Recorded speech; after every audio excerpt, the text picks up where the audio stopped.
Good day everyone, Leo Chase Mythmaster here to rank all the Ghostface killers from Screams 1 through 7 for the second time, well, not second time because the first time I didn't have the killers from Scream 7, but second time using this tier list. Before I get onto the actual ranking, I'm just going to go over a few ground rules, so to speak. The first is that there will be full spoilers for every single Scream movie, from Scream 1 to 7, so if you haven't watched any of them, please leave right now because I'll be ranking the killers in alphabetical order, and I'll be mentioning other killers when putting each of the killers in their place. So it won't be like certain sections you can skip if you haven't seen a certain movie and such. The second thing is that this is obviously all my opinion, and please comment down your opinions in the comments below. And the third is, while I did say all Ghostfaces, I'm just going to be going over the main ones. So there are actually a few people who are technically Ghostfaces, but I won't be counting. And if you've seen certain movies, you'll probably guess who I'm talking about. So, for the last time, if you haven't seen Scream 1, 2, 3, 4, 5, 6, or 7, I would advise going. If not, then stay and I hope you enjoy this video. Also, apologies for the mic quality. It's a new headset. And you could always watch this video on mute if you need it, because you'll see me just placing them in the tier list, though you would miss out on the explanation of why I put them where I did. On to the ranking. Starting off, our first Ghostface in alphabetical order is Amber, and I think I'm going to put her in the most average Ghostface tier, which is I'll be right back. To say the quotes, like, don't, as in basically I was just going to say, the quotes don't reflect how good I think the quotes are, because like I think everything from here above is a very good quote. It's just those are the quotes I chose, and can't fully remember why, but I think I've added a few tiers since the last time I did it, but that's not important. What's important is Amber, who, the main reason I'm putting her into this kind of average tier is that I don't really care for her motive before that much. I've said it before and I'll say it again, and that is the motive of Amber and Rich in Scream 5 just seems like a lesser version of Charlie's and like Jules, or basically the motive in Scream 4, which like Scream 4 is my second favourite Scream movie, so yeah, but so her motive doesn't do much for me, and her performance overall, like before the reveal, is fine, like nothing to write home about, but not great or terrible either. But the reason that she is here for me is that I think her reveal is very good and like kind of very abrupt with her just shooting Liv, and yeah. But I think she has some of the best crazy eyes, which basically crazy eyes is the term I use to describe how Ghostface acts after their reveal, and Amber seems very psychotic, and yeah, that's normally a good thing. But yeah, so that's why she goes in the I'll be right back to you. Next up is Billy Loomis, who goes straight into the Hello Sydney tier, because, well, like, technically, Roman was the original guy, but, like, Billy Loomis is the Ghostface, and, yeah, just spoilers, nobody is going to go, he's the highest Ghostface on this tier list, and I will be, like, ordering them within each tier and such. So some other people will be making it into the Hello Sydney tier, but they will be going behind him. As for why he's, like, just, so it's not just that he's the original, it's just his performance is really good. He haunts the narrative the most from here on out. First in Scream 2 with his mother, and then going on to Scream, Scream 5 and 6 with Sam being his daughter, and then even in Scream 7 and Scream 4 with Sydney not trusting Jill's and Tatum's boyfriends respectively because of what Billy did to her.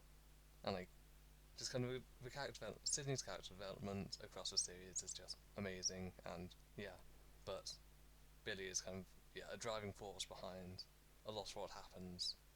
So I just don't really see how I can't put him up there. Also, he had the first fake out death in the series, and yes, he was also kind of the original because well, like obviously Randy is the movie nerd in the first movie. Billy loves horror movies, and like I often forget that like he is technically a movie nerd killer, which is one of my favorite varieties, as you'll come to see. But yeah, he just has everything you'd want from a Ghostface killer. Next up after Billy though is Charlie Walker, who kind of normally people don't like him, but he's one of my favorite Ghostfaces. But he's not as good as like other people coming up, but I think he's really underrated and a bit misunderstood, which I talked about when I made a video talking about him, Jill, and Kirby, because it's basically why I really enjoy Scream 4, because I think the new characters are done really well. With Charlie, well, we do have Billy and kind of even Mickey before him. Charlie is the main movie nerd who's also a killer, with his main motive being that he wants to make a new stab movie, or wants to get a new stab movie to happen. And yes, plus, as of now, he's the only killer who's also the rule giver for the movie. So yeah, basically, if you want to see me talk more about him, go watch the video that I made on him. And yes, next up after Charlie Walker, we have Ethan, who also goes into I'll Be Right Back and above Amber. I think he's just like he's all right. He doesn't have anything particularly great. I think he's got some very good. He's got the best crazy eyes out of his family, and yeah, as you'll kind of come to see where I put them. And he he does feel a bit like a Stu copy cat at time, or kind of. But yeah, lots of killers feel like lesser versions of other killers at kind of times and comparisons are drawn. But with Ethan and Stu, they're post reveal. I'm not even sure what I'm trying to say, but yeah, Ethan goes into I'll be right back to you above Amber. I think last time I had him higher, but he has fallen down slightly on my ranking. And yes,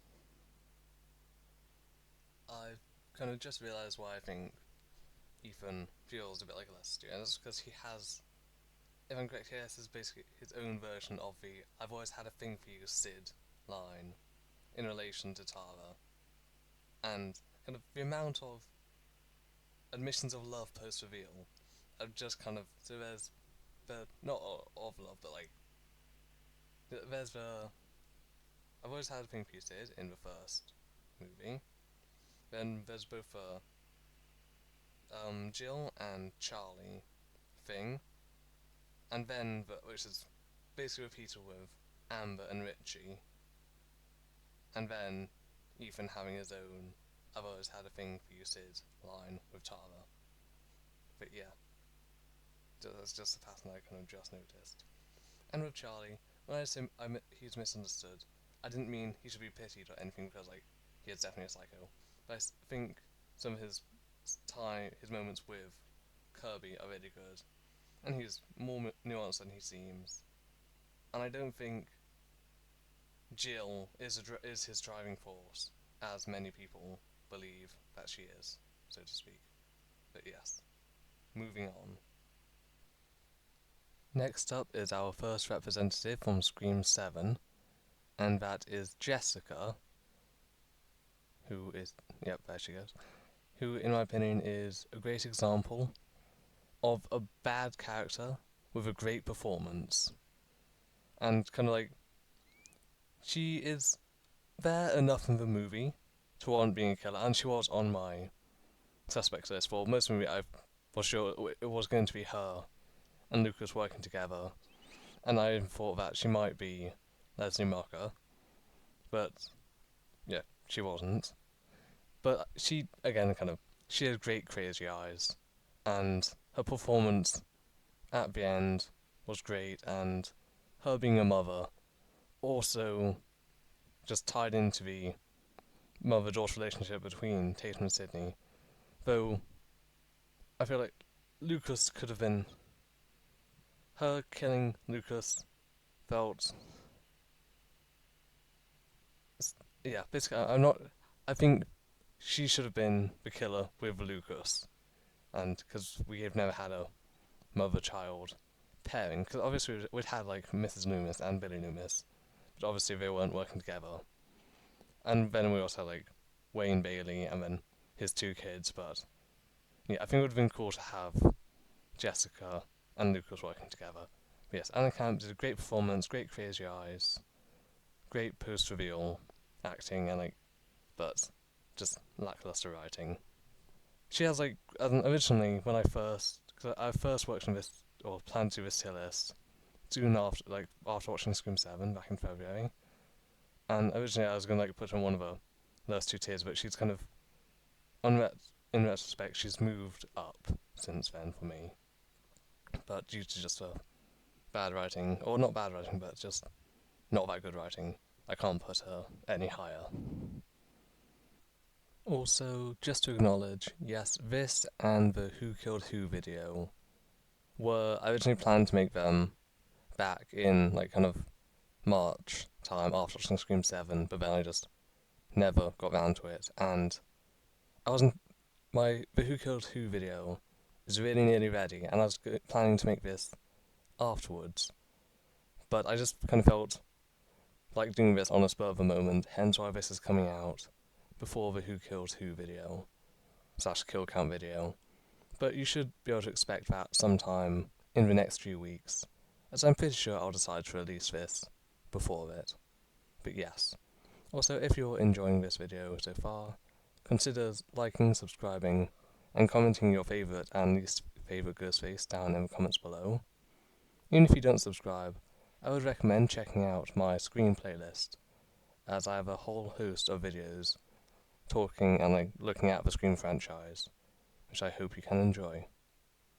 Next up we have Jill Roberts, who is our second Ghostface killer to go into the Hello Sydney category, which is kind of showing you again, just Scream feels great and its two killers make it into the top two categories.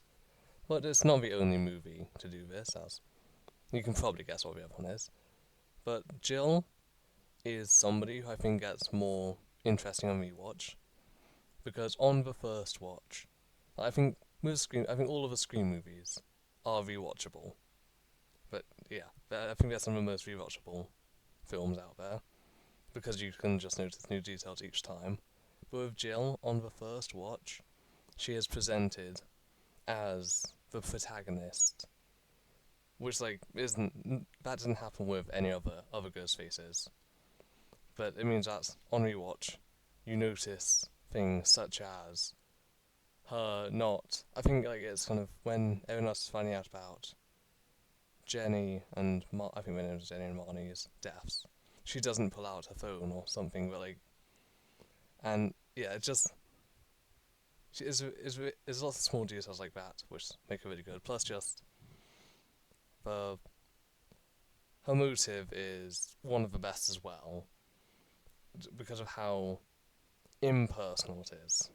The I don't need friends, I need fans. It's it's a very iconic line. But okay, as in because basically there's loads of iconic lines across the movies, mostly in the first one, but that's a really good quote, which isn't from the first one, and it comes from her. Even I think that picture which I have of her, I think that's around when she says that. But one reason, normally a personal motive would make it go higher for me, but with Jill, despite she's related to Sydney, and she wants to become more famous than Sydney, but even there is that personal connection, but even past that, it's impersonal in terms of she doesn't want revenge or anything like that. She just wants to be famous. which is a better, like, Mickey. Okay, we'll be getting onto Mickey soon, but like he's got a good motive. But Jill just has one of the more unique motives, and okay, I think the reason though she is so good, or what is the the scene of her brutalizing herself when she's like, she gets a close. She's the Ghostface who gets the closest to winning. She does mess up with, as in, it wouldn't be, she put. I'm not sure. As in, basically, there's a few times where she like doesn't, or she wipes down fingerprints, or like when she wasn't supposed to, or stuff like that. But like, I can overlook that. But just the scene of her tearing her hair out, jumping on a table, stabbing herself, it's just done extremely well, and shows kind of how dedicated and psychotic she is. And like even in the hospital, she is so, after realizing that after hearing that Sydney is still alive, despite the fact that even if like, she would have got, despite the fact there's no point in basically no point in her doing it, she still goes to try and kill Sydney because of how deluded she is and her wanting to be famous and wanting to be a star and stuff. And she also, she gets closest to her goal. In fact, that she does actually succeed with while she's bleeding out in the hospital. You or just already dead probably because her brain just got fried. You see the reporters outside calling her the new Sydney. So she did get everything she wanted, even if it only lasted for like 5 minutes. But yeah, Jill is great, and she deserves to be in the top tier. Moving on though, we go from one of the best Ghostfaces to the absolute worst, and that is Marco from Scream 7. He just. He gets one scene before his reveal, and he gets killed very quickly after being revealed. And I don't think we ever even learn what his motive is. He's just like there, and then it's him, and then he's killed. But like, yeah, it's just I, I just, even though this quote is actually kind of about one or the other, it's about Roman.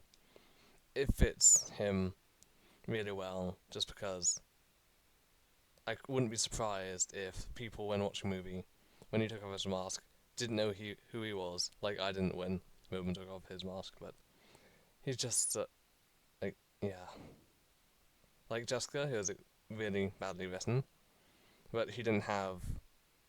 I'm not saying the actor didn't do well. It's just he didn't have enough for anything to be done with him, and also like he's kind of close with what with him, just with the whole kind of stew plot. He kind of seems more closely connected to that, but that didn't even really go anywhere. And yeah, he was just like, he's just terrible. No offense to him, and he deserves to be in the bottom tier. But yes.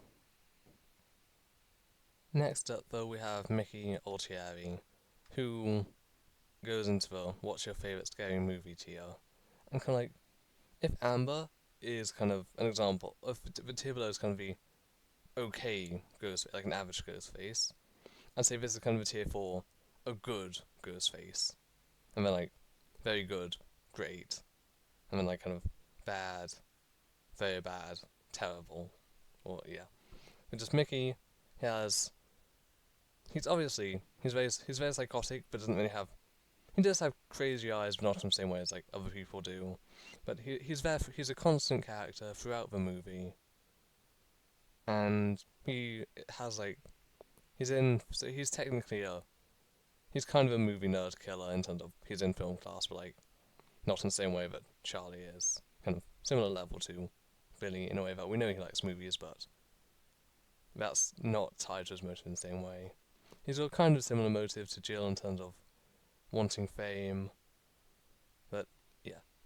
I think I had him lower before, but he's kind of just, there's nothing really bad about him. And it has some good things, such as the whole toying with Sydney about Derek, which again kind of playing on the Billy thing, and yeah, but, but yeah, he's a good Ghostface, and that's all I can really say about him. Moving on, we have his partner, the Queen of Crazy Eyes herself, Nancy Loomis, who is going to go at the top of Everybody's a Suspect, and her performance is just amazing. And she's got the best twist in the entire franchise. Probably, maybe, okay, I'm not sure in the movie, but like, the twist with her is amazing. She's, yeah, one of the best performances in a Scream movie, though not the best, and not even the best from a Ghostface, because someone who's coming up who just has an amazing performance, but yes. Amazing performance, brilliant motive, just like revenge is one of the purest motives there is, but also there's quite a lot of kind of familial connection stuff across Scream from the first movie to Scream 7, but kind of the mother wanting revenge for her child is just like kind of not a pure motive, but kind of like just like it's one of the, yeah, it's just a great motive. So just great motive, great performance, great twist. I think the only reason, okay, I'm finding it hard to say why she's not in the top tier. I mean, it could be because we don't see her interacting with Sydney before the finale. But that has a reason, being that Sydney does instantly recognize her when she sees her. But yeah, but like, so that's kind of that's a reasonable explanation. That's got an explanation behind it, but it does hold her back slightly. Also, she's really good for Gail's arc as Debbie Salt, and like also she is, even though she does only have a few scenes, obviously we don't know who she is. She is still a constant character throughout the movie, unlike Marco, who only appears in one scene. But yeah, she's amazing, but just can't quite make it to the top tier. Plus, obviously, just the fact that the whole Jason Voorhees, Pamela Voorhees connection is great, and like great reference back to the first movie. And yes, but okay, I kind of feel like I should put her in Heather Sydney, but I just can't bring myself to. But yes, amazing.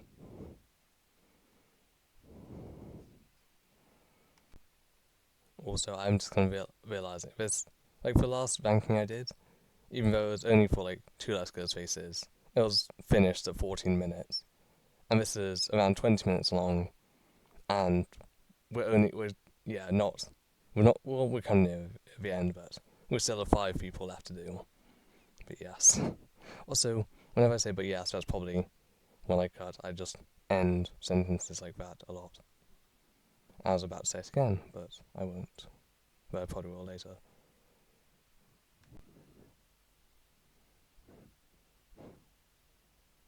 Quinn is up next, and I'm debating whether to put her before or after, like above or below Amber. And I'll probably put her above, but they're kind of both fairly similar in terms of, well, okay, they're not that. They're both female friends of the main character, or of Sam and Tara, who are actually Ghostfaces. But yeah, okay, we don't have that much in common, but neither of them are exactly standouts. And I think like Amber has better. I know I'm using this term a lot, but Amber is better post reveal, whereas Quinn is probably better pre reveal.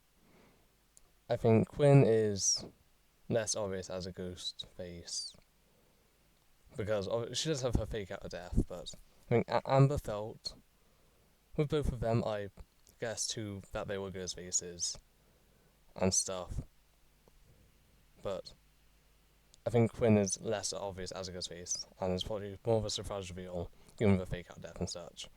Which was like first fake out death since Billy Loomis, so that's a good kind of callback there and such.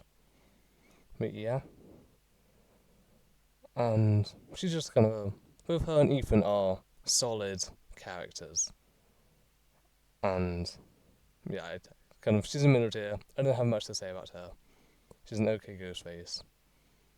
Yes, I'm just repeating myself at this point, so moving on. Moving on, we have her brother, Richie, or her other brother. And while Amber has kind of moved up for me recently, Richie has moved down because, well, he is the first boyfriend killer reveal since Billy.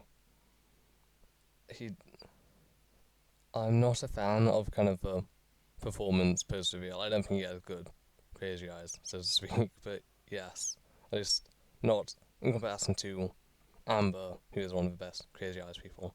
And yeah, but also just I feel like we don't get much time. Most of the time we see him in the movie, he is just watching the stab movies and stuff, and I don't. We just don't get much out of him.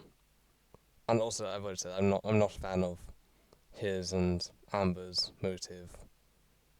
So yeah, I'd like to put him higher, but yeah, he's very lackluster to me. Also, like crazy eyes aren't the only factor on which I judge people, such as Mickey and Charlie, and even to some extent Bill and Jill. I mean Billy and Jill, though they do both have the moments. Right? But like Mickey and Charlie, for example, don't really have.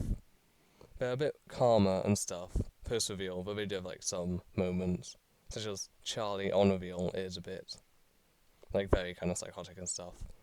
But yeah, so you don't need to have good crazy eyes or act especially psychotic to be higher. But it's a factor which I think does play into it and such. We come on to another killer who has grown on me, though again, kind of that's not saying much because it's Roman, who was right at the bottom in my last tier list. I'm pretty sure, and kind of had a tier to his own, but now he's fourth from the bottom, which is pretty good, as in both first Scream 7 killers are beneath him. Also, I've moved Richie beneath him, so yes. I think with Roman, it's mostly just that kind of when he took off his mask, I had no idea who he is, and he's like a character he's not in the movie enough, and like kind of yeah, he just doesn't do enough in the movie to be memorable, and he's fine post reveal, and like his actually like kind of his fight with Sydney is very good, but before that he is just a bit of a nothing character, and then he has a well actually no he does have a fake out death. I've forgotten about that. So Quinn wasn't the person after Billy to do it, but he has a fake out death which he sets up by himself, and then Gale checked him and thought he was. Yeah, it's just Scream 3 has many issues, and Roman is one of them. Kudos to him for being a solo killer though, and I think he got like as I go over in my kill count video, I think he got like 9 kills by himself, which is very good. And yeah, him being Sydney having a secret brother was basically teased at throughout the movie, but it being him when she never had a scene with him, which again like with Nancy Unimis, that was done well because she recognizes her when she comes through the door. But with Roman, he takes off the mask and she has no idea who he is. She's never shared a scene with him, and that's just like, yeah, you need to have a connection between the, I feel, between the killer and the main character. So you can kind of like with Marco being down there, Sydney had met him once. That was it. With Jessica, at least with Jessica, they were established friends and such. And yeah, but just with Roman, he's fine post reveal. I don't like some of the retcon stuff which happened though. As in, again, that's another thing for me. Kind of the overall quality of Scream 3, the retconning, and the fact that he'd never met Sydney beforehand bring him down for me. But he does he monologues. His monologue is kind of like okay. Basically, the fight between him and Sydney is good, and basically, okay, everything which is good about him comes from Sydney and kind of Neve Campbell's performance because, like, as I said earlier, she is amazing. She's the best part of Scream 3. Like, wow, we're double the length of the other tier list video, despite there only being two more killers to add. But okay, now moving on to the best performance in a. Oh, okay, I did just talk about. So Neve Campbell as Sydney is obviously amazing, but just the pure energy that Matthew Lillard gives as Stu Marker. Yeah, Stu Marker is just amazing. Extremely quotable, so many great quotes. Okay, yeah, as in taking away the performance, he doesn't exactly have, as in his motive. He is basically he has no motive other than peer pressure and wanting. I think basically what he doesn't mind. He's peer pressured into killing people, and he seems to enjoy it. But he just see like unlike Marco, who just is a nothing character. Stu Marker just seems he's just crazy. He's just amazing. Yeah, if you've seen the movie, which I hope you have, given that you're watching this, Matthew Lillard as Stu Marker, the performance is amazing. His energy is almost infectious, and yeah, but also just he and I'm just repeating things about, but yes, okay. I he I'm just repeating things now because I can't put into words how good his acting is and stuff. And also just he's got just all of the characters in Scream 1 have great chemistry. The kind of core five of Billy, Stu, Randy, Tatum, and Sydney. Yeah, Stu is amazing. He deserves to go where he is. I know some people would put him higher than Billy, and that I can't say now. Like I understand why they would, but Billy just goes higher for being the main Ghostface to me. Oh, kind of after that, I'd like to end on Stu, but unfortunately we do have another person to do, and that is Wayne Bailey, who just goes in the middle of his two Ghostface partners. I was gonna say his two children, but obviously there's Rich as well.